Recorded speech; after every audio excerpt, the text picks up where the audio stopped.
nyaritakeun dongeng tentang dongeng Karbala ke insyaallah kukula didongengkeunana ieu mah sakadar nyaritakeun hadis cek Imam Qurtubi bahwa ieu hadis sanad sahih teu aya kacacadan nyaritakeun tentang dibunuhna Sayyidina Husain nu mentek disebut gelarna Husain Syahid. Nailah teu aya kacacadan bahwa hadis eta teh jelas sahih. Cik Ibnu Abbas sagol kaum ngagiring kaum-kaum ka sapirang-pirang putri putra-putri atawa cucu Kangjeng Rasulullah anu marulya bizalikal yaum dina poe eta sakumaha digiringkeunna pirang-pirang boyongan. Diboyong kabeh dibawa ke Kufah. Didinya kalaluarlah manusia wa ja'alu yanzuruna ilaihim, ditonton ku manusia-manusia di Kufah. Nah ieu mandek nyaritakeun teh bahwa di rombongan boyongan putri-putri Kangjeng Rasul, cucu-cucu Kangjeng Rasul, hiji aya nu ngaran Ali bin Husain. Kangjeng Nabi boga incu ngaranna Sayyidina Husain. Sayyidina Husain boga anak ngaranna Ali, jadi Ali bin Husain. Geus berarti ka Sayyidina Husain teh incu, ka Ali mata Ali ngaranna buyut. Jadi buyut Kangjeng Nabi eta ge kaboyong saat eta. Nah iyalah hanjeunna keur panas muriang luar biasa syadidal marad. Dibaringkus lantaran Ali teh termasuk gagah.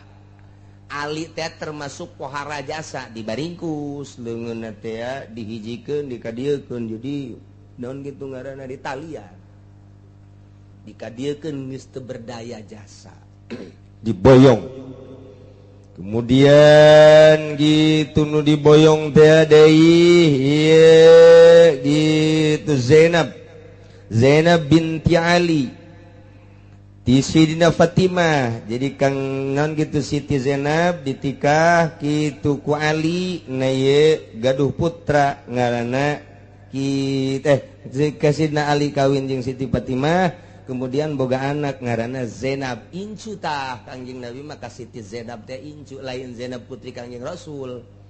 Aya Zainab putri Kangjeng Rasul ieu mah aya incu eta ge sarua diboyong deui. Dulurna ngaranna Ummu Kulsum. Aya Ummu Kulsum putri Kangjeng, aya incu. Kangjeng teh boga anak 4. Hiji Siti Zainab, nomor kaduana kitu Ruqayyah, katiluna Ummu Kulsum, kaopatna Siti Fatimah. Tama putri-putri Kangjeng Rasul.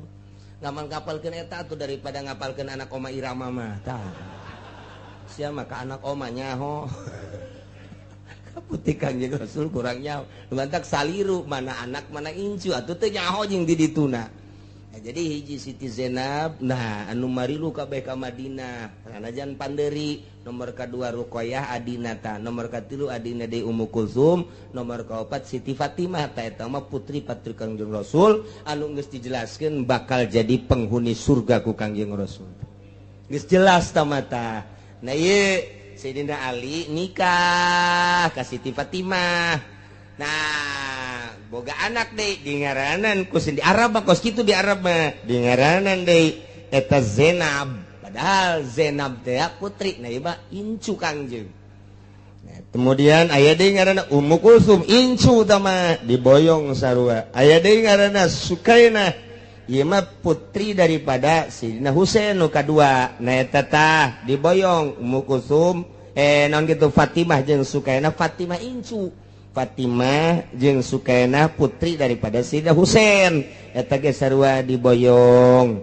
Nah ieu wasaqal pasaqatum ma'hum rusal qatsla. Oh ditinggalikeun diboyong ditongton luar biasa. Ieu nu bakal dibunuh turunan Kangjeng Rasul teh dibeakeun kabeh supaya geus ulah aya turunan Kangjeng Rasul ngan untung ta eta tanu ngaran Ali muriang. Sehingga manehanana saat perang dahsyat luar biasa lain embung perang muriang parah geus kulantaran muriang parah teu milu manehanana mah geus kabeh dibunuh memang sengaja ieu mah dibeakeun kabeh bea kabeh nyana seserian selesai Kangjeng Rasul selesai Muhammad turunanana Moal aya nu timbul deui geus kuari mati turunan Muhammad. Geus teh aman nya horeng aya nu tadi gering teh eta teu milu perang. Mantap gering teh aya hikmahna. Ji atuh gering teh aya hikmahna, tah mantap ge mun urang dibere gering tinggal urang konfrontasi jeung tafakur. Naon ieu hikmahna ieu? Naon ieu hikmahna ieu? Naon ieu hikmahna? Tinggal kitu bae. Lamun bapak urang gering, naon ieu hikmahna? Pasti pae. Hikmahna pasti aing kabagian ya. Nah, kos gitulah. Jadi ku Gusti Allah dimuriangkeun, digeringkeun parah. Sebab lamun muriangna setengah-setengah putri, cucu, putra Kangjeng Rasul pasti perang teh luar biasa. Lantaran neuleuh abahna, neuleuh akina perang teh geus jadi lalab. Geus eueunna naon perang paeh di medan laga teh geus amis jasanya nama. Hayangna teh perang paeh hirupkeun deui, perang paeh hirupkeun deui, perang paeh hirupkeun deui. Hayang kos kitu bae eta turunan Kangjeng Rasul mah. Matak datang ka kuari dahsyat jasa para habaib. Para habaib teh moh nya nama lamun ditah perang, siap. Pas, lu duluan dah. Gua belakangan. Nah, ieu aya nu dimuriangkeun ku Gusti horeng aya rahasiaan. Nanti timbul ti dieu bakalna anak incu Kangjeng Rasul ambalayah ka unggal negara. Dan aman tah. Sanggeus sakabelah dieuna gede terus jana kawin, timbullah anak cucu. Nah, ieu ka dieu ka unggal negara kuari ka Malaysia ka Indonesia terutama wah turunan Kangjeng Rasul.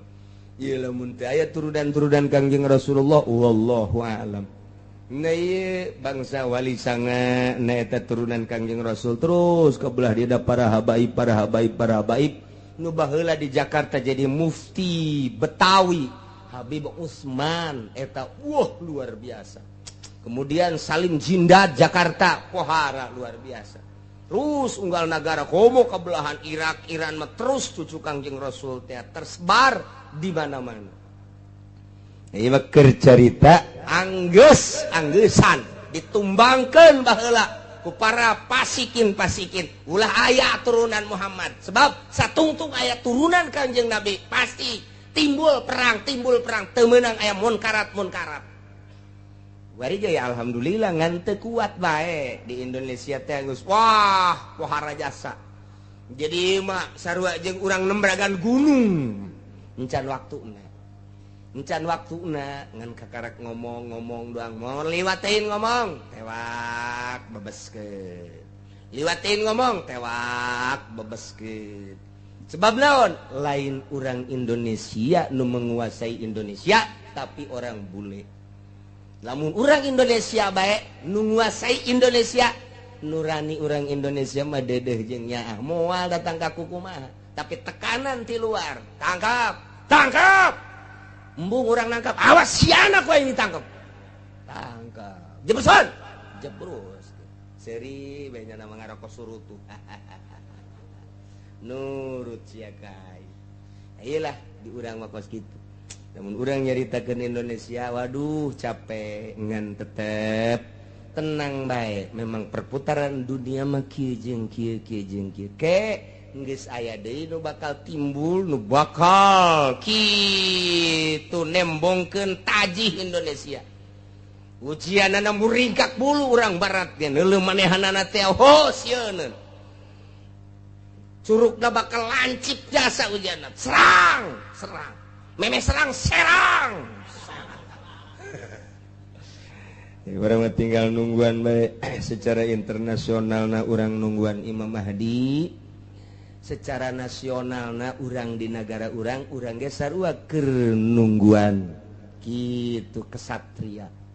Sebab geus rusak jasa kuari pamarentah geus arah jasa kana bener bangunna teh. Abrut-abrutan nu kos kara itu. Gen bae deuk datang ka mana heulanan angon bae heulanan. Ke kuari keur aya engke ge bakalna. Insyaallah lain lalagaan yang ke di Indonesia mah ulah dikira atuh. Mantak sarariap bae kuari geura asah golokna. Memeh perang atuh pencit-pencit nu aya di dinya. Kotok saha bebek saha pencit.